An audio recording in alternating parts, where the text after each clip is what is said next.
All right, so this project is called the Lightbox Sculpture. This is kind of sort of what the end result looks like. It's just layers of white paper, and then you turn off the lights and you turn on the tea lights, and that's what it looks like. So to get started with this project, the first thing you want to do is you want to create a ½ inch or a quarter inch, depending on how thick you want it, barrier all the way around a piece of scrap paper.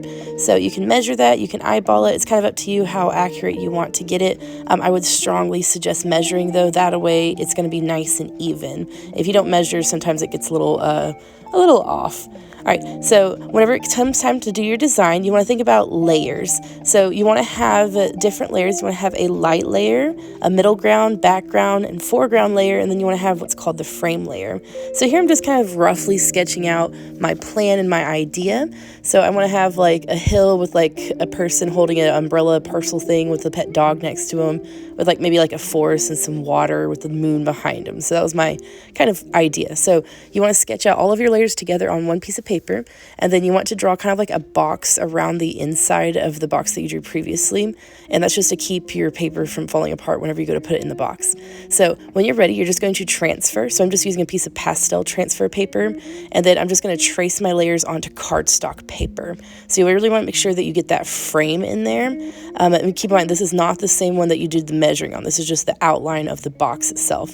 So you're just going to do each layer. So I've already done 2 of the layers so far, and you're just going to keep going on and on. Now, if your layer doesn't really have anything on it to begin with, you can always just add your own things to it. So for example, on this one, the only thing that was on that layer was the wave. So here I've added some other parts. I did add that little triangle at the bottom corner. It's called a light leak layer, which is going to make it to where some more light can go behind it so that it's not so dark in that corner whenever I finish my box. All right, so here I'm just adding on another layer because I realized that I only had 4. Usually you want to go for at least 5 layers. You can do more than that if you want to, of course. So once you have all of your layers sketched out, then you're just going to go ahead and cut out all of your layers. You can do this using scissors, a box cutter, an X-Acto knife, whatever you need to. Sometimes if you're going for more of an abstract thing, even just tearing the paper out could look kind of cool in order to give it a weird edge. All right, so now what I'm doing is I'm going to be creating the kind of like the handles for the paper to be able to hold onto the sides of the box. So in order to do that, I'm just folding up. That's where this ½ inch comes from at the very beginning, is you're just going to measure out that ½ inch. What I'm doing actually, so that I save time, is I'm not measuring. I'm just tracing it from my very first layer that I did, just like this. So I'm just tracing that outline layer so that it shows up on all of my layers. Another option you can have is to cut it out the sketch paper so that you can just use it as a stencil and then just trace it. But it's up to you how you want to do it. But what you do is I use a ruler to help me fold up all of the edges first, and then I'm just doing a corner cut in order to cut the edges and then taping them together. Here I'm using an awling tool in order to create stars in my very background layer. You can use like a pencil or something if you don't have an awling tool. So here I'm continuing to add my layers and stuff. But notice that if you have a small part that's like really hard to cut out with the scissors, you might have to resort to a box cutter or an X-Acto knife. Just if you are using one of these, be very, very careful. They are very dangerous. Never push. Make sure you're always pulling. You can always rotate the paper in order to be able to get to those hard to reach areas. But remove all of the pieces that you want the light to shine through. Here on this wave, I'm going to be adding a piece of thin paper behind it. So that's why I'm adding all these little kind of like texture pieces, is because I want it to have kind of a thin layer to it so that it looks like there's different layers to the water. So I'm also going to do that to my moon as well. I'm going to have it to where the moon has the lighter paper behind it so that it glows rather than just shines too brightly. So I'm also using the awling tool to add some more wave textures. So one thing that I did forget to mention, when you're folding your papers, I always fold mine going forward, so it's easier for me to tape it into the box. The only one that you do not fold forward for your edges is the frame layer. So the very, very back layer, the very, very front layer that's going to go on the outside of your box. So in that case, right here, I am cutting out my frame layer. So this is going to be the very last layer that's on the very top of the box, and this is usually going to be the darkest layer, and you want to make sure that it has that frame going all the way around it. Now, I actually made a mistake here. I accidentally folded it backwards, and I had to untape it later in order to fix it. But on the frame layer, you want it to fold towards the box. So instead of folding it forwards, you're going to fold it back so that it's folded in the correct direction. So here, I'm just going to go ahead and speed it up a little bit faster so that you can get through the rest of it.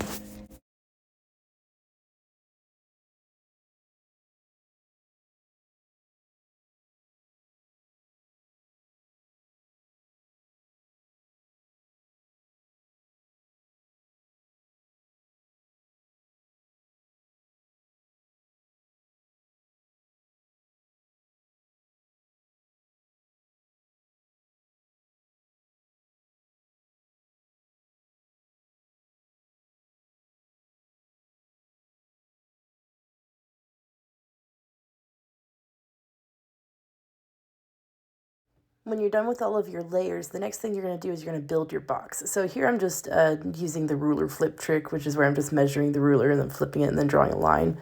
You want to draw on both sides of the corner of the paper. You're going to do like at least like 3 or 4 inches. And then you're going to trace the center part, which is going to be the size of the bottom of the paper.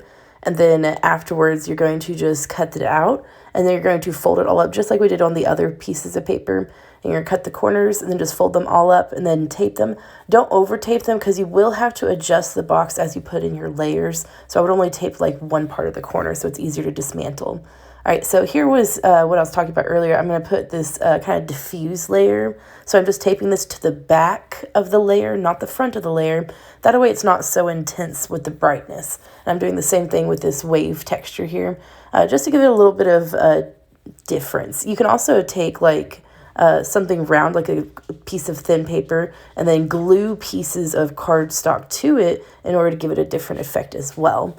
So here what I'm doing is I'm just cutting little X's in the back of the box in order to make it to where the tea lights pop through. And the only part of the tea light that goes into the box is just the flame part. You don't put the whole part in there. That way it's easier to change the battery if needed.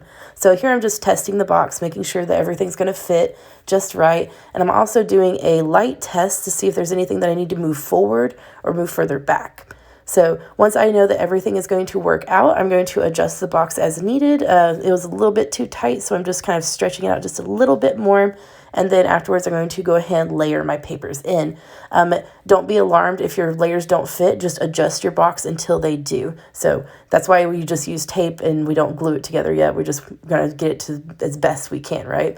So here's what I'm doing is I'm going to start taping it into the box. Notice I'm just kind of taping one side and then the opposite side, and then afterwards I tape the other two sides. So usually I start at the top and then I tape the bottom and then I tape like the left and then the right. And if you want to use more tape, you can. Just don't go overboard. That way, if you do have to make adjustments, you can easily do that. So something that I'm doing in some spots is the layers are kind of falling backwards a little bit. So I'm getting like a tiny strip of paper and I'm making like a Z, and I'm just like double side sticking it to the back of the layer. That way it's not visible, but it's also pushing the layer forward, so it's not going to be crushed by the other layers, so that it allows light to shine through.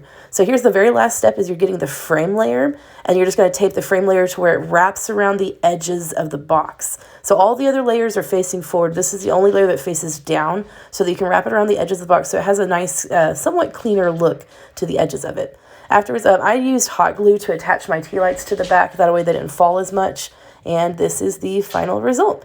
So overall, I think it turned out pretty well for a quick little light box. Definitely you can go into more detail or you can keep it pretty simple. But I think this is a very cool project that has a stunning result. And even if you don't do the most complicated thing, they still look really, really beautiful. So best of luck. And if you have any questions, feel free to ask and I would love to help you out. All right, enjoy.